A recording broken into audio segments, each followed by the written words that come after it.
Welcome friends in the new lecture. This particular lecture is especially on the foot region of the lower limb. This particular region is little bit typical because of the number of bones and then the muscles and then specifically the arches which are formed here. So in this particular lecture, we are going to summarize everything in a quick manner and it will be very beneficial for your exam purpose. Okay, so let's start the topic. So first of all, an overview of foot bones. What are the bones which we are going to see? So basically, we are going to see the three types of bone here: tarsals, metatarsals, and phalanges. So first of all, you see the tarsals. So this particular group of the bones will be known as tarsals. Okay. Then the metatarsals. It is just like an metacarpals of the upper limb. These can be correlated or compared with the carpals, but here the size is very big in correlation with carpals of the upper limb. Then the phalanges, that is digits. So these are the three type of typical bones which we have to study in detail. Next, the tarsal bones are basically divided into again three groups. The three groups are proximal group, intermediate group, and the distal group. So here right now you are seeing the anterolateral view of the foot. And first we are going to highlight the proximal one. So here you can see they are talus and calcaneus. So you see this particular group is talus. It is a more superficial foot bone, articulates with calcaneus, tibia, fibula, and navicular, basically giving the formation of ankle joint. Then there is calcaneus, also known as the largest of the tarsal bones. It articulates with talus and cuboid. So these two particularly are forming the proximal group. Next is intermediate group, which has navicular. Its function is basically joining together of proximal and distal group of the tarsal. So navicular, you can see here, this bone is not in the proximal group or in the distal group. So this particularly lies in the intermediate group. Next comes the distal group. Distal group, we are having four bones. From lateral to medial, we are going to count. Okay. The first is cuboid, then lateral cuneiform, intermediate cuneiform, and medial cuneiform. So these forms the distal group together with intermediate bone, often referred as a mid-foot bones. So these are about the tarsal bones. Typically, if you see the books, you will see they are separate things are also given each particular bone also. But here we are summarizing all together, so we will not talk in too much detail. At least you should know the names and their position in the foot. Next comes the metatarsals. Metatarsals are five in number. From medial to lateral, they are counted 1, 2, 3, 4, and 5. Metatarsal 1 is associated with grade 2, which is shortest but thickest. And second metatarsal is said to be the longest one. So here you can see the metatarsals. First, 2, 3, 4, 5. This is specifically for the fifth metatarsal. Like all the metatarsals, fifth metatarsal is also going to have the shaft, base, and head.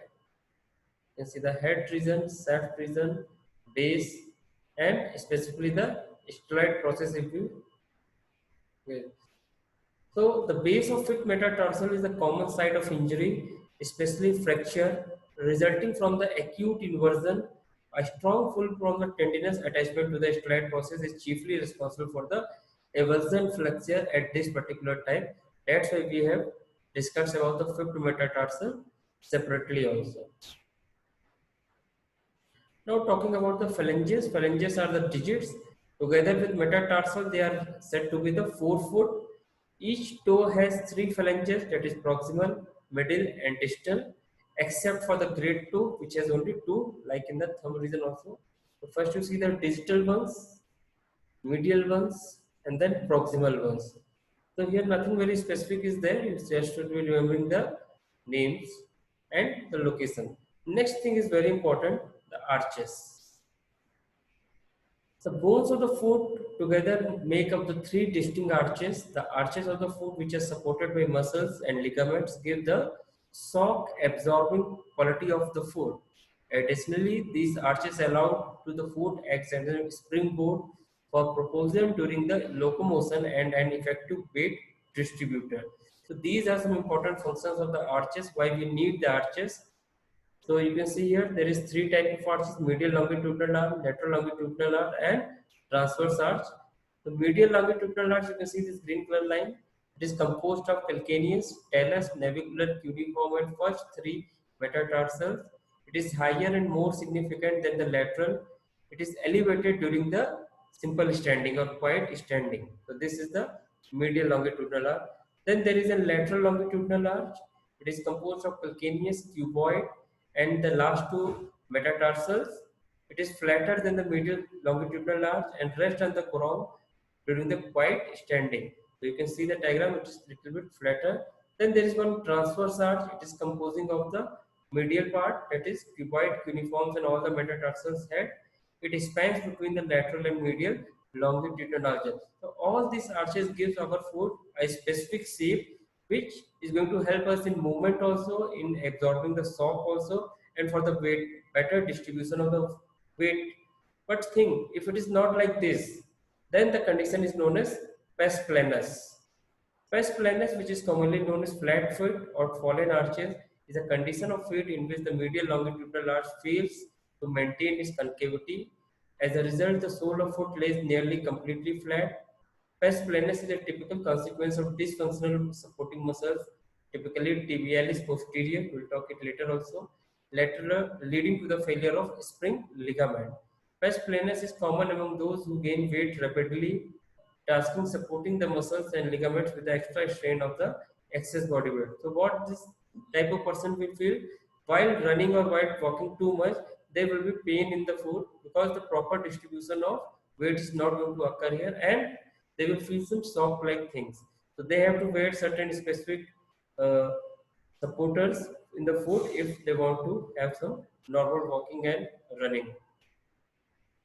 Next particular thing is the joints of foot. So joints are between all the adjacent bones. For the purpose we can understand, these are four in number. The first one is subtalar joint between the talus and calcaneus, responsible for inversion and eversion movement of the foot. Then is transverse tarsal joint, combination of calcaneocuboid joint and talonavicular part of talocalcaneonavicular joint, again which is going to help in the inversion and eversion of the foot. Then there is metatarsophalangeal joints, MTP joints. These are five in number between the metatarsal and corresponding phalanxes, allows for the flexion and extension, also abduction and adduction of the digits. Lastly is interphalangeal joints, joint between the adjacent phalanges, proximal phalanges, and distal interphalangeal joint, allows again the flexion and extension of the digits. So these are certain joints which are present in the foot. Now, what type of movement they are going to produce? We will just see. First is inversion and eversion. You can see the movement of the foot here. It occurs as subtalar and transverse tarsal joint. Inversion, which is especially the rotation of foot about the anteroposterior axis, resulting in medially facing sole. Eversion, rotation of foot about an anteroposterior axis, resulting in lateral facing. So again, you can see this is inversion, and this is eversion. Okay. Next one is flexion and extension. It occurs as MTP, PIP, and DIP joints. Flexion, curling of toes forward, plantar surface of the foot, and extension, straightening and lifting the toe towards the dorsum. So again, you can see flexion is curling of foot towards the plantar surface, and extension is straightening and lifting foot towards the dorsum. Next is abduction and adduction. It occurs as MTP joints. Movement away from or towards the middle line is abduction and adduction respectively. Comparing the hand, the midpoint of the foot used to define adduction and adduction of digits in the second way. You can see fanning is abduction and coming together is adduction. Simply you can understand. Next, there are certain ligaments which are present. Some are very important, like spring ligament. Many a times in MCQ question it has been came. So the ligament of plantar aspect of foot along the musculature are responsible for the maintaining the proper shape and arches of the foot. The first one is spring ligament. The spring ligament is officially or technically known as plantar calcaneonavicular ligament, which extends across the gap formed between the subtentaculum tali and navicular. It is an important ligament which supports the talus and longitudinal arch of the foot. So this is the most important, you can say. If you want to see separately also, you can see it. This is the thing. Then the short plantar ligament. Short plantar ligament is present here. So you can see here, this is the short filament, and then you can see this is obviously the plantocalcaneocuboid ligament, runs deep to the long plantar ligament and plays the role in the supporting longitudinal arches of the foot. Next is long plantar ligament, this one. It extends from the calcaneus to the cuboid and metatarsal head, important in maintaining the longitudinal arches. So you can see all above three we have talked about are maintaining the longitudinal arch. Now comes the plantar ligament. These are thick, dense ligament that line the plantar surface of each MTP and IP interphalangeal joint. Resist the excessive extension, means they are controlling ones. Then comes the collateral ligaments. Collateral ligaments, if you see, these are strong cord-like ligaments covering the medial aspects of the MTPs. You can see these side-wise. They resist the excessive abduction and adduction. Then comes the deep transverse ligament, this particular blue color. Four short flat ligaments that join plantar ligaments on the adjacent MTP joint. And the last one, superficial transverse ligament, which binds the five divisions together at the level of metatarsal heads. So at least you should remember the names of the ligament, and especially the navicular ligament or spring ligament is more oftenly asked. Next is deep fascia. Deep fascia here is very important because it forms a type of plantar aponeurosis. The significant deep fascia foot is located on the sole and helps to maintain the arches and protect the foot from the injury. Together, the deep fascia sole is referred as plantar fascia, having three parts.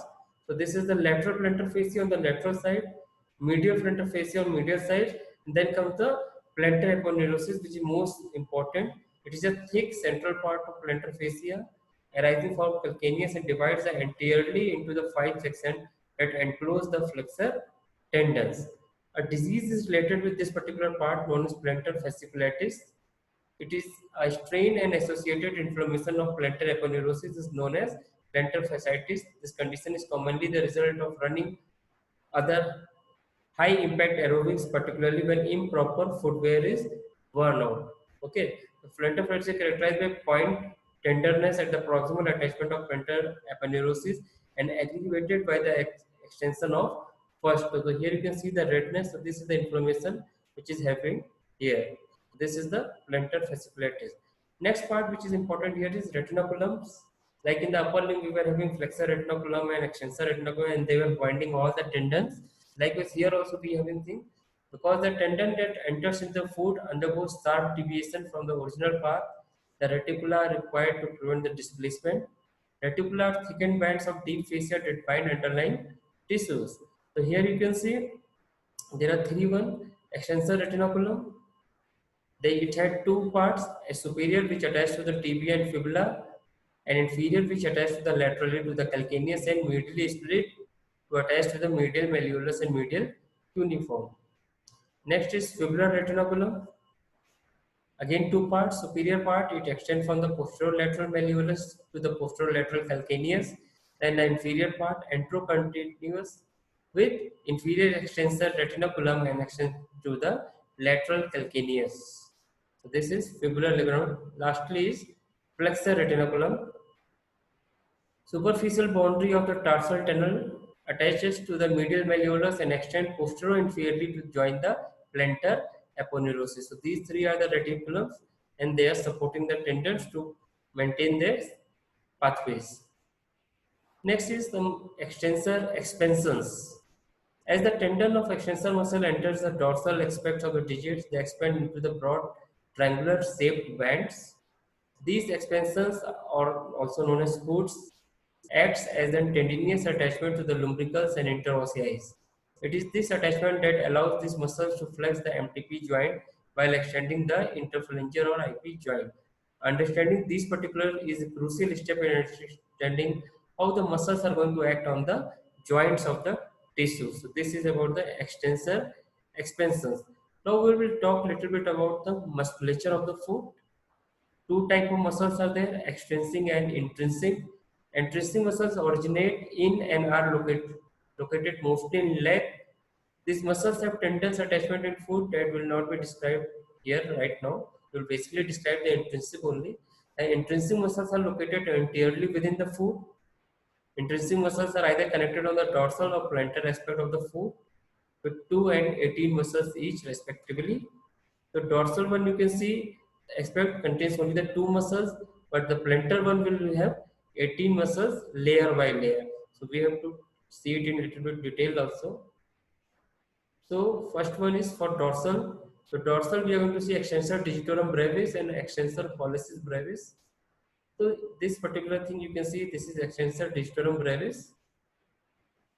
It originates from the supralateral surface of calcaneus.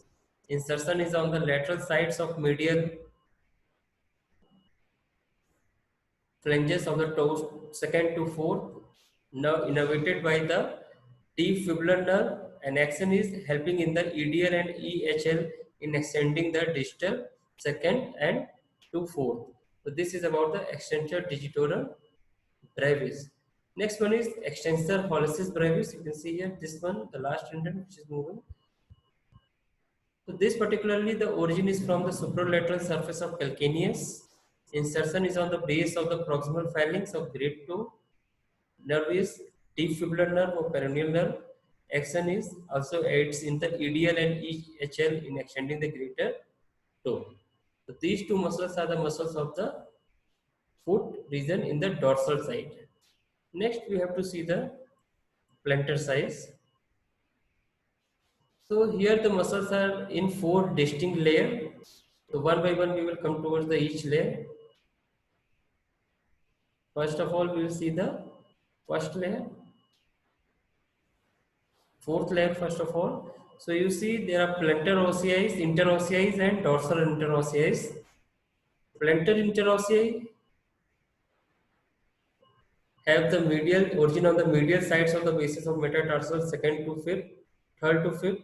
Insertion is on the medial side of the bases of proximal phalanx, toes third to fifth. Nerve supply, lateral plantar nerve, action, it adheres the digits third to fifth and flexes MTP joints. So here we can see 3 muscles of plantar ossei.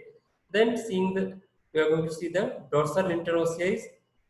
They are adjacent to the sides of adjacent metatarsals. Insertion is extensor expansion and basis of proximal phalanx of toes second to fourth. Nerve supply is same, that is lateral plantar nerve. Action is little bit different. Abduction of toes second to fourth at MTP joint. Resist extension of MTP joints. Flexion of interphalangeal joints. So this is the fourth layer we have seen, means the deepest layer.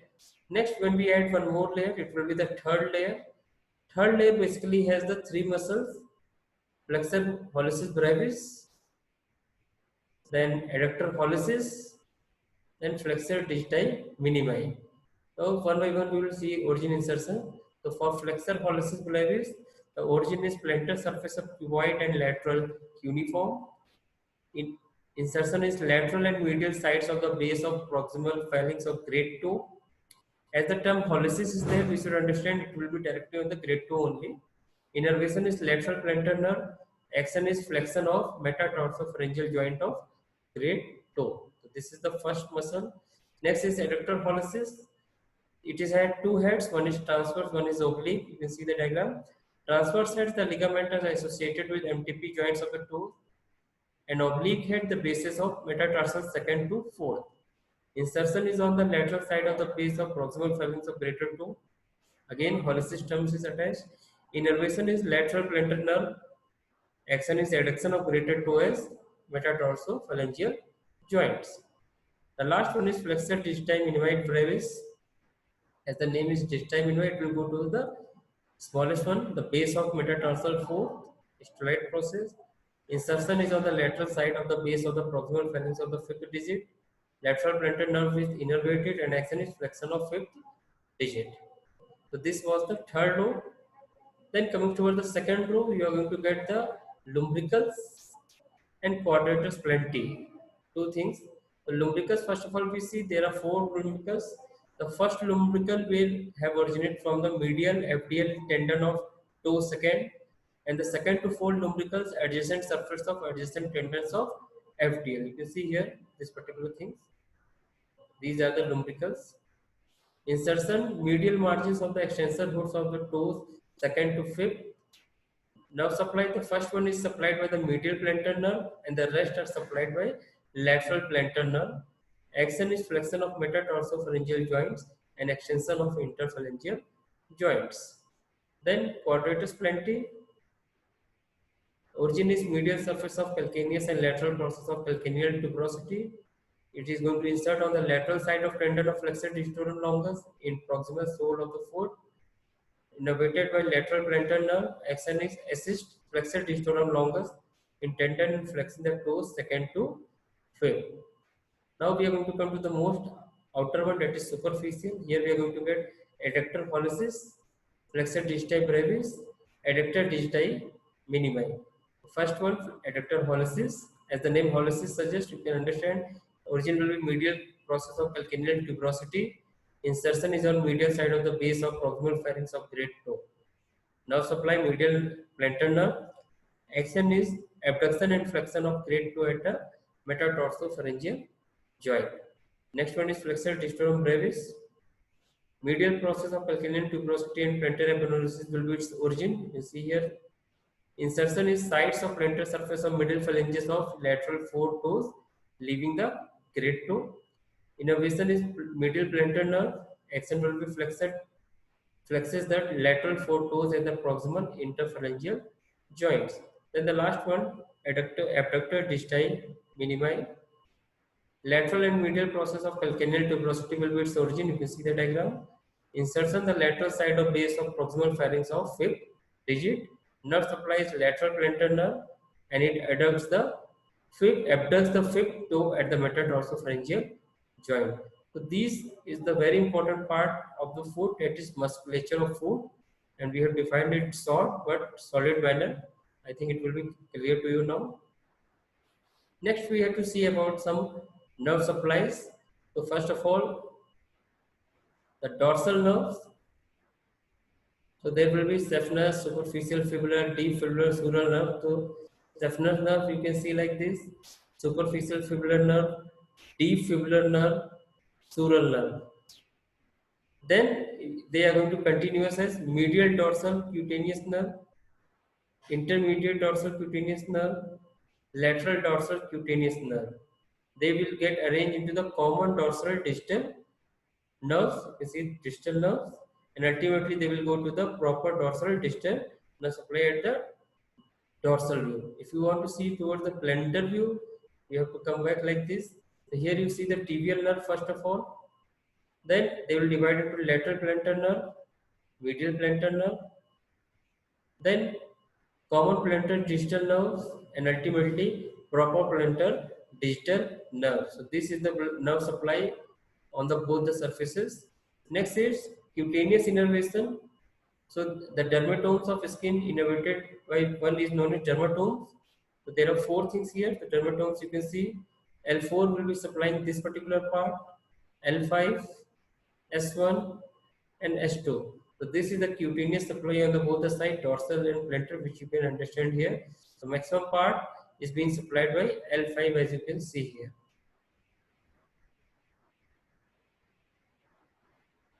Next, if you want to see the cutaneous nerve separately also we can see.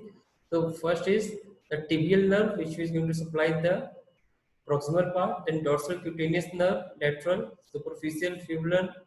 On the superficial side, mostly it is going to supply on the dorsal view. Then lateral plantar, saphenous, medial plantar, deep fibular. So this is the cutaneous nerve in the particular area of the skin. You can understand it. Next part is blood supply. So first we are going to see the arteries. Again you will see we have to learn two ways, that is dorsal and plantar. So first of all we are seeing the dorsal arteries. So first or the main will be the anterior tibial artery. Then it will divide into dorsal pedis artery and lateral tarsal artery. Dorsal pedis artery is very important clinically also, because here you can take the pulse also. Then medial tarsal artery, dorsal pedis will divide into two, medial tarsal artery and arcuate artery will be the branch of both the things, that is dorsal pedis as well as lateral dorsal artery. They will go toward the metatarsals and then the digital arteries. So this is the dorsal view of the left foot. Now you can see the plantar view also. Plantar view, you see, it will be the posterior tibial artery first of all, which will be coming from the leg region.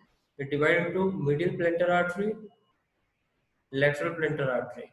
Lateral plantar artery will give to the deep plantar branch to the arcuate artery via deep plantar artery. They will now go to the metatarsal and ultimately to the distal artery. So this is the vasculature or arterial supply of the foots.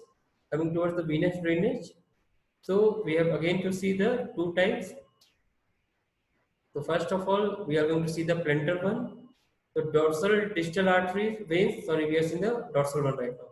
Dorsal distal veins, they will give drainage to the dorsal metatarsal veins, then venous arch. Here there will be medial marginal vein, which will be to the great saphenous vein directly, and then there will be lateral marginal vein, which will be to the small saphenous vein, and ultimately it will be in the anterior tibial vein. So there are some communicating veins. The medial and lateral marginal veins communicate with the medial and lateral plantar vein respectively.